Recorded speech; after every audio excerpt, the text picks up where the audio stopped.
Hello everyone, स्वागत है आप सब लोग का पीसीएस बाई तरुण में। जैसे कि आप सभी को पता है कि एमपीपीएससी की हम टेस्ट सीरीज लगा रहे हैं महात्मा गांधी इंस्टीट्यूट की, जो कि सिविल सर्विस की इंदौर की तैयारी कराती है। और इसी की हमने एक वीडियो बना दी थी, आज हमारी दूसरी वीडियो बनेगी। तो 50 क्वेश्चन तक हम लगा चुके थे। आज हम 50 के बाद 51 क्वेश्चन से आज हम शुरुआत करते हैं। जल्दी से आप लोग चैनल को लाइक शेयर सब्सक्राइब कर दीजिए और शेयर कर दीजिएगा अपने फ्रेंड सर्कल में, जैसे कि उन सभी तक ये वीडियो पहुंच सके।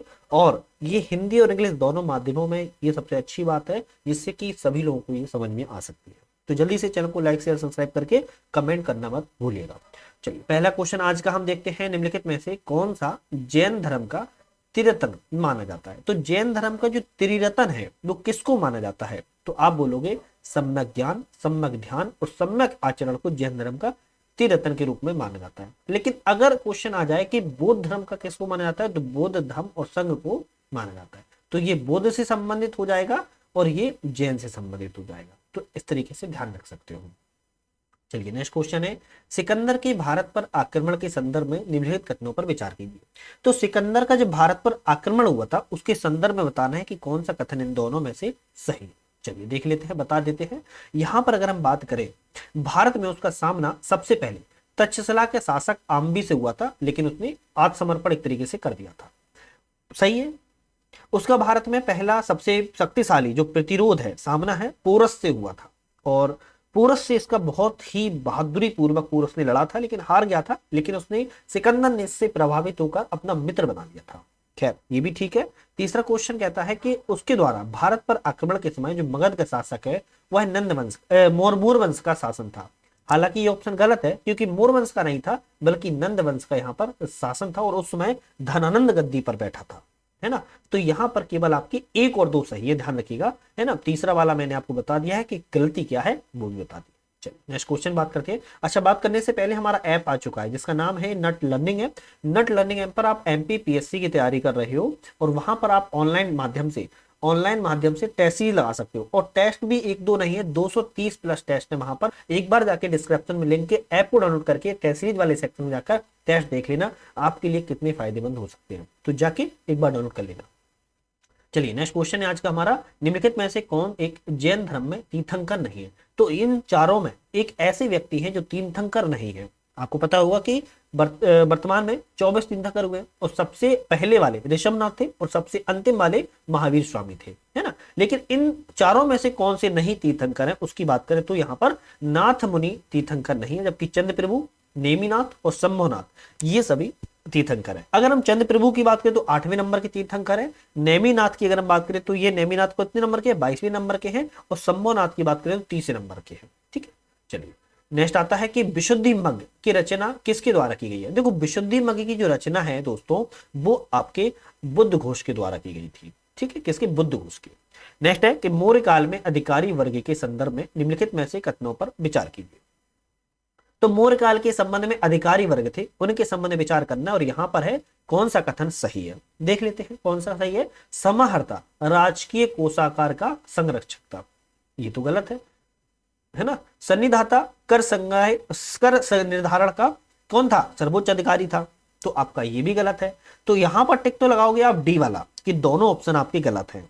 लेकिन अगर हम बात करें भाई सही क्या है, फिर समाहर्ता कौन था? तो समाहर्ता भाई साहब कर निर्धारण का अधिकारी हुआ करता था। और सन्निधाता की बात करें कौन था? राजकीय कोषागार का संरक्षक था। तो इस तरीके से क्वेश्चन थोड़ा सा आपको ध्यान रखने होंगे कि किस तरीके से गलत हो सकते हैं। तो एक दूसरे से मिले हुए हैं, लेकिन वो आपने जब सामने सामने हैं तो वो गलत हो जाएंगे। तो आपका ना तो एक था ना ही दूसरा था। चलिए नेक्स्ट है, किस स्तूप की तोरणदोर पर अशोक एवं उसकी दो रानियों के साथ बोधि वृक्ष तीर्थ यात्रा का भी अंकन मिलता है? तो ऐसा कौन सा बोधि वृक्ष है? आप बोलेगे सांची स्तूप है। कौन सा? सांची का स्तूप है।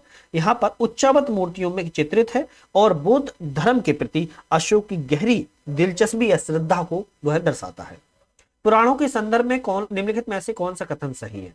तो पुराणों के संदर्भ में कह रहा है, कूट में है, और ये कथन पूछ रहा है कौन सा सही है। विष्णु पुराण में मोर वंश की जानकारी मिलती है, बिल्कुल बात ठीक है। और वायु पुराण में गुप्त वंश की जानकारी मिलती है, ये भी बात ठीक है। तो यहां पर एक चीज ध्यान रखना है कि गुप्त वंश के सिक्कों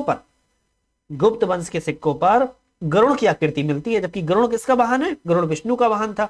तो यहां पर थोड़ा सा ट्रिकी वाला क्वेश्चन हो जाता है कि कहीं विष्णु पे आप लोग गुप्त ना मान लो, लेकिन विष्णु पुराण की जानकारी गुप्त वंश में मिलती है, वायु पुराण की जानकारी आपकी गुप्त वंश की शासन व्यवस्था पर मिलती है। तो सी पे टिक लगाओगे, आपके दोनों क्वेश्चन यहाँ पर सही है, लेकिन वो चीज जो मैंने बताई है उसको ध्यान रखना है ना। नेक्स्ट आता है कि महाकश्यप की अजस्ता में बौद्ध संगति हुई थी, लेकिन किस स्थान पर हुई थी? तो सबसे पहले तो ये समझो कि महाकश्यप की अजस्ता में जो संगति हुई थी वो हुई कौन सी थी? तो आप बोलोगे महाकश्यप के शासनकाल में महाकश्यप की अध्यक्षता में जो संगति हुई थी वो पहली हुई थी। अब पहली जब हुई थी तो कौन से सन में हुई थी? 483 ईसा पूर्व में हुई थी, लेकिन अध्यक्ष कौन थे? महाकश्यप थे। कहां पर हुई थी? तो सप्तपर्णी की गुफा में, राजगृह में हुई थी। कहां पर? राजगृह में सप्तपर्णी की गुफा में हुई थी। और उस समय शासक किसका था? अजात शत्रु का शासक था। ध्यान रखें, कौन था? अजात शत्रु का शासक था, ये भी ध्यान रखना है। दूसरी वो संगति कहां पर हुई थी? दूसरी वो संगति अब मैं आपको बता रहा हूं, ये क्वेश्चन में नहीं है, वरना आप लोग फिर गलती कर जाओ। दूसरी वो संगति आपकी वैशाली में हुई थी, ठीक है। और उस समय शासक किसका था? कालाशोक का शासक था। ध्यान रखिए, कालाशोक का शासक था, ठीक है। और किसकी अध्यक्षता में? सर्वकामिनी की अध्यक्षता में हुई थी। चलो तीसरी की बात कर लेते हैं, थोड़ा थोड़ा कर लेते हैं जिससे कि आपको क्लियर हो जाएगा। अगर हम तीसरी वो संगति की बात करें तो पाटलिपुत्र में हुई थी। कौन सी? तीसरी। किसके शासनकाल में हुई थी? अशोक के शासनकाल में हुई थी। इस समय अध्यक्ष कौन था? तो वसुमित्र था, ठीक है। चलो ओके, अगर हम बात करें चौथी बौद्ध संगति की, कौन सी? चलो ये लाली ले लेते हैं। चौथी बौद्ध संगति की बात करें, चौथी वाली जो थी कहां पर हुई थी? कुंडल वन में हुई थी। कहां पर? कुंडल वन में, कश्मीर में हुई थी, जम्मू कश्मीर में। और इस समय शासक कौन था? कनिष्क इस समय शासन था, ध्यान रखिएगा, ठीक है। और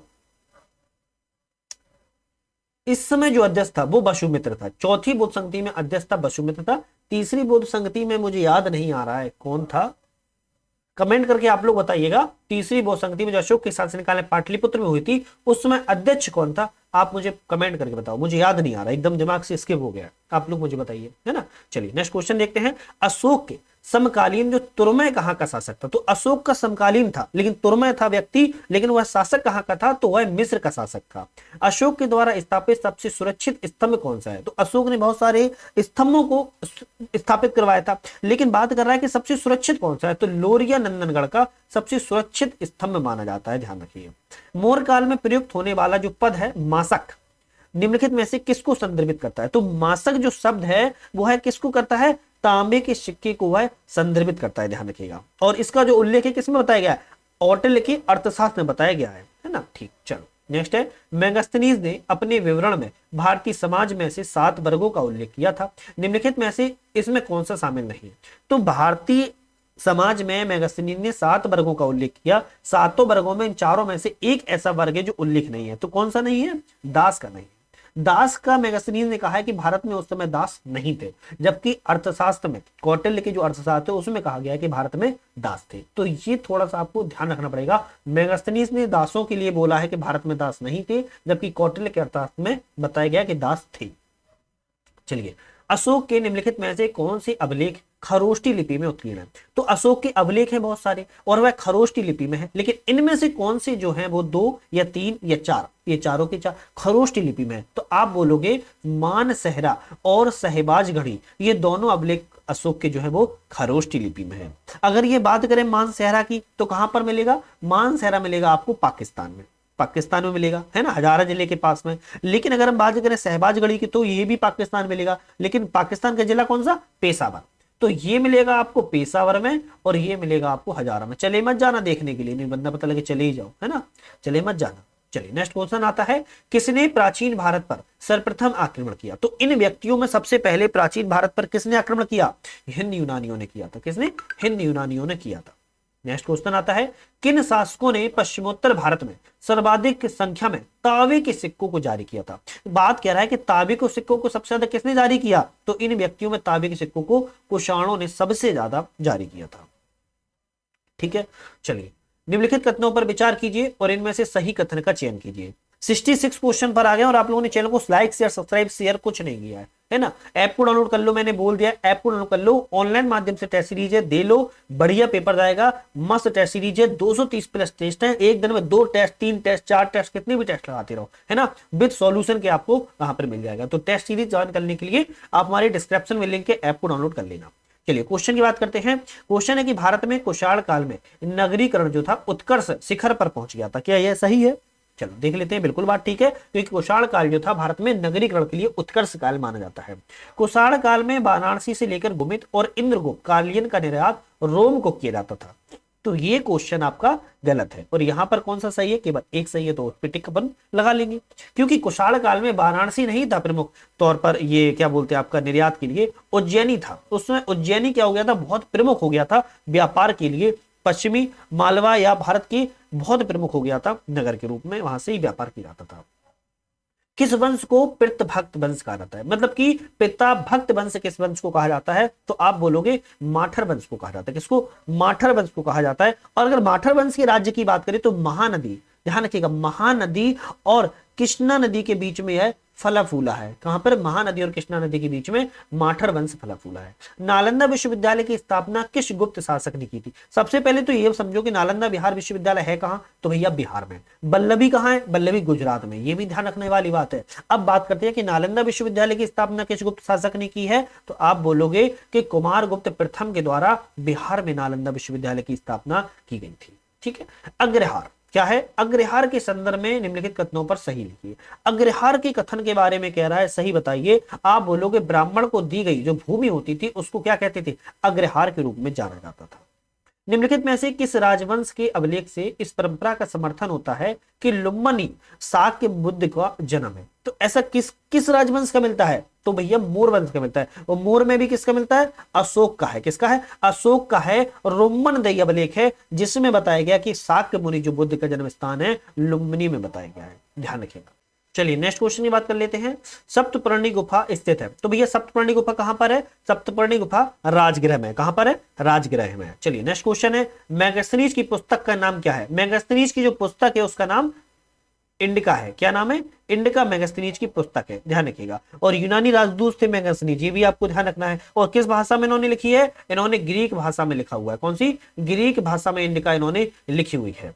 किसने सहिष्णुता, उदारता और करुणा के त्रिविध आधार पर राजधर्म की स्थापना की थी? तो कौन से व्यक्ति थे? अशोक थे। अशोक महान को ही युद्धों के रूप में नहीं जाना जाता है, इनकी उदारता के रूप में, सहिष्णुता नीति और करुणा त्रिविध के रूप में इनकी राजधर्म को इन्होंने स्थापना किया था। अशोक के जो प्रमुख शिलालेख संगम राज्य के विषय में बताते हैं उनमें सम्मिलित है। उनमें कौन से हैं जो संगम राजवंश के बारे में बताते हैं? आप बोलोगे दूसरा और 13वां जो शिला, कौन सा? दूसरा और 13वां जो शिलालेख है वह संगम राजवंश के बारे में बताता है। प्राचीन भारत में सिंचाई कर टैक्स जो होता था उसको क्या कहते थे? तो एंशियंट हिस्ट्री में जब सिंचाई कर मतलब कि टैक्स जो लगता था सिंचाई पर, वह किस नाम से जाना था? विदिकम भागम के नाम से। कैसे? विदिकम भागम के नाम से उसको हम जानते थे। चलिए, कुषाण शासक जो कनिष्क का राज्यारोहण है वो कौन से कब हुआ था? कौन से ईस्वी में हुआ था? तो कुषाण का राज्यारोहण 78 एडी में, 78 एडी में हुआ था। और 78 एडी में इन्होंने क्या चलाया था? क्या चलाया था? आप मुझे कमेंट करके बताइए, इन्होंने कौन सा क्या चलाया था? बताइए।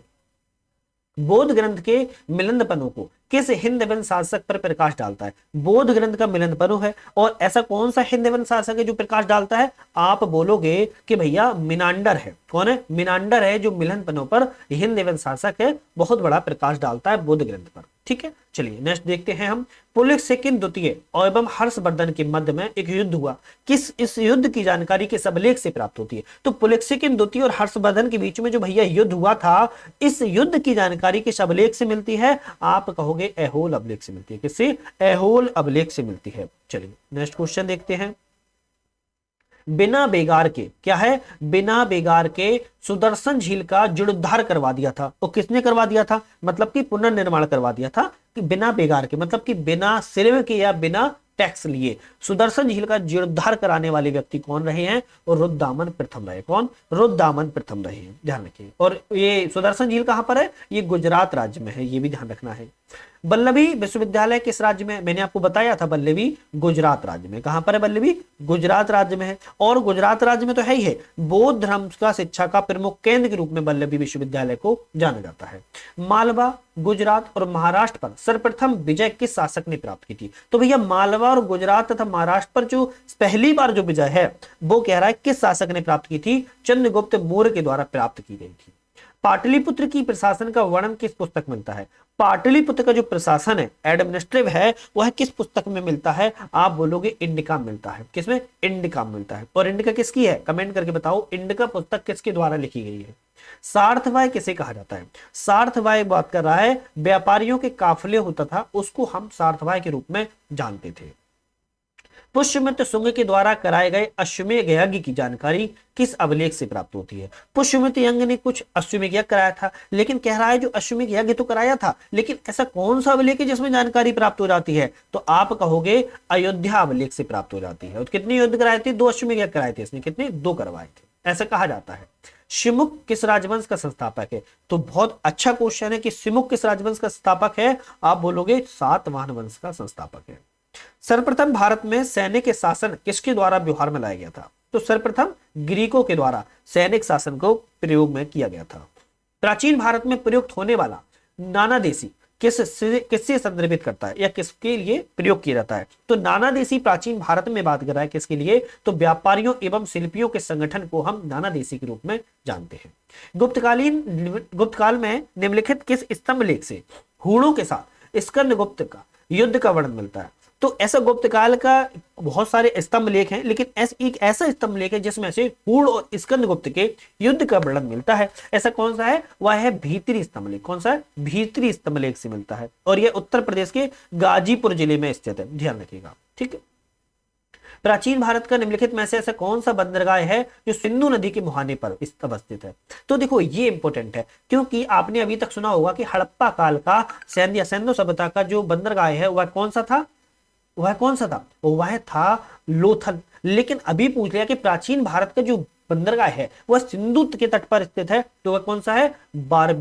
बारबेरिकम है। कौन सा है? बारबेरिकम है, ध्यान रखिएगा। चलिए नेक्स्ट क्वेश्चन देखते हैं। धमेक स्तूप, ये बहुत इंपॉर्टेंट है। धमेक स्तूप के कथन पे विचार करना है और सही कथन बताना है धमेक स्तूप के बारे में। यह गुप्त शासकों के द्वारा निर्मित करवाया गया था, बिल्कुल बात ठीक है। यह ऊंचे चबूतरे पर पत्थर से निर्मित है, ये गलत है। इस अलंकरण में ज्यामितीय आकृतियों और पुष्प चित्रों का प्रयोग किया गया था, ये ठीक है। तो आप केवल एक पे टिक लगाओगे, क्योंकि पहला और तीसरा सही है। दूसरा क्यों गलत है उसको सुन लो। ये ईंटों से निर्मित करवाया गया था, ये पत्थर से ना करके ये ईंटों से निर्मित करवाया गया था, बस यही बात इसमें गलत है। ठीक है। और सुन लो, इसका आधार अन्य गुप्तकालीन स्तूपों के समान था, वर्गाकार ना होकर गोलाकार है, ये भी आपको थोड़ा सा ध्यान रखना है। ठीक है। और इसमें चबूतरा नहीं था। क्या था? चबूतरा नहीं था, धरातल पर सीधा बना हुआ है, ये ठीक है।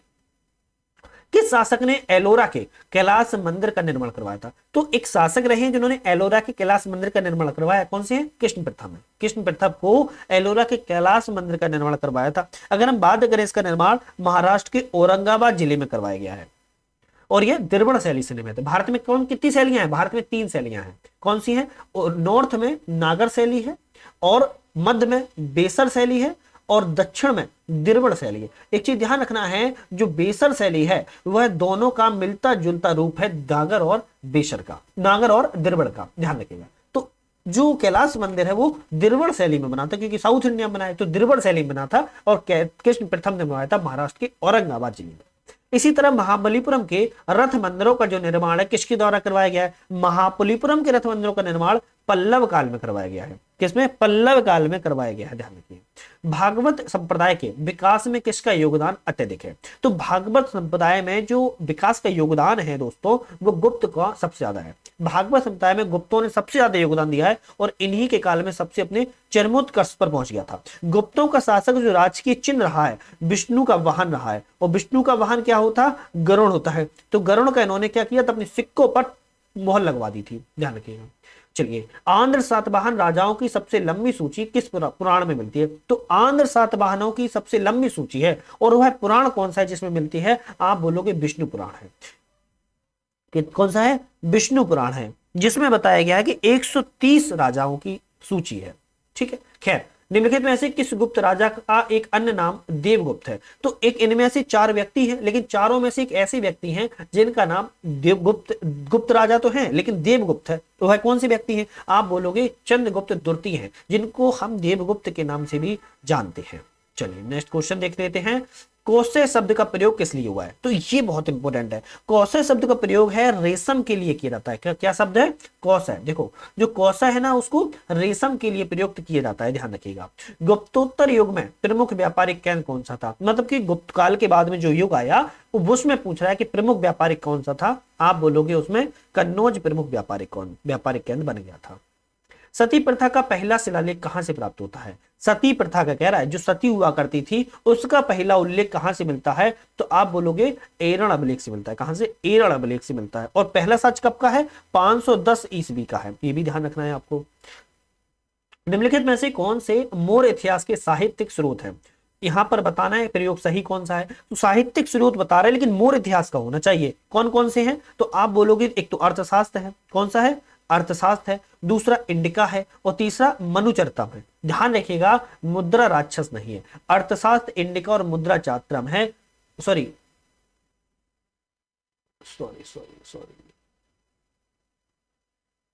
अर्थशास्त्र, इंडिका और मुद्रा राक्षस है ना। मनुचरतम नहीं है। अर्थशास्त्र हो गया, इंडिका हो गया, मुद्रा राक्षस हो गया, लेकिन मनुचरतम नहीं है। मैं उल्टा बोल गया था, सॉरी। मनुचरतम नहीं है, तो इसलिए सी पे टिक लगाओगे। 1 2 4 आपके यहां पर सही है, क्योंकि मनुचरतम की बात करें यह है अल्लासानी पेदन्ना 15वीं 16वीं सदी की रचना है। विजयनगर साम्राज्य की है। जब उस समय किसका शासन? मोहम्मद बिन तुगलक का शासन चल रहा था। उस समय मनुचरतम की रचना अल्लासानी पेदन्ना ने की थी। ध्यान रखिएगा। इसलिए अर्थशास्त्र, इंडिका और मुद्रा राक्षस संबंधित मौर्य इतिहास की साहित्यिक स्रोत रहे हैं, मनुचरतम नहीं है। सॉरी दोस्तों, वो गलती से हो गया था, है ना। आज का हमारा अंतिम क्वेश्चन, सुल्तानगंज की विश्व प्रसिद्ध बुद्ध की मूर्ति का निर्माण किस कालखंड में किया गया? सुल्तानगंज की विश्व प्रसिद्ध मूर्ति है, उसका निर्माण किया गया, लेकिन किस कालखंड में? आप बोलोगे 500 से 700 ईसा पूर्व में किया गया था। और वह माना जाता है कि विश्व की सबसे बड़ी तांबे की मूर्ति है। किसकी है? विश्व की सबसे बड़ी तांबे की मूर्ति है। और यह अनुमान लगाया जाता है गुप्त काल की अंतिम धातु प्रतिमा के रूप में जानी जाती है। तो उम्मीद है 100 क्वेश्चन हमने आज कंप्लीट कर लिए 2 वीडियो में। बड़ी वीडियो पूरी क्यों नहीं बना रहा हूं 100 क्वेश्चन की, क्योंकि हो सकता है फिर आप लोगों को देखने में थोड़ा झंझट लगे, इसलिए। लेकिन आप लोग अगर कमेंट करके मुझे बता दो कि आप पूरी 100 क्वेश्चन की बना दो सर, मैं पूरी 100 क्वेश्चन बना दूंगा, कोई दिक्कत मुझे नहीं है भाई। जैसे 20-25 मिनट की बनती है वैसे ही 40-50 मिनट की बन जाएगी, कोई दिक्कत नहीं है। मैं पूरे 100 की 100 क्वेश्चन बना दूंगा एक बार में। मेरे पास टेस्ट सभी हैं, आकार के भी हैं और महात्मा गांधी इंस्टीट्यूट के भी हैं। दोनों कोचिंगों के हैं, मैं दोनों कोचिंगों की बना दूंगा, ऐसी कोई बात नहीं है। तो उम्मीद है आपको सेशन पसंद आ रहा होगा, तो अपना लाइक शेयर सब्सक्राइब कर लिया होगा। बाकी की कोई डाउट है, कोई कुछ है, मैंने आपसे पूछा है टेस्ट सीरीज किस तरीके से बनाऊं, आप मुझे कमेंट करके बता दीजिए। आपने ऐप डाउनलोड कर लिया होगा या फिर सर्च करके डाउनलोड कर लेना। प्ले स्टोर पर नट लर्निंग है, नट लर्निंग ऐप डालोगे आपको प्ले स्टोर पर मिल जाएगा, या फिर सीधा डिस्क्रिप्शन में लिंक है, उससे आप क्लिक करके डाउनलोड करके ऑनलाइन माध्यम से टेस्ट सीरीज वगैरह लगा सकते हो। तो उम्मीद है आप लोग पसंद आया होगा, तो शेयर जरूर किया होगा आप लोगों ने, जिससे मुझे मोटिवेशन मिलता है। आज ही समाप्त करते हैं, आज के लिए अलविदा।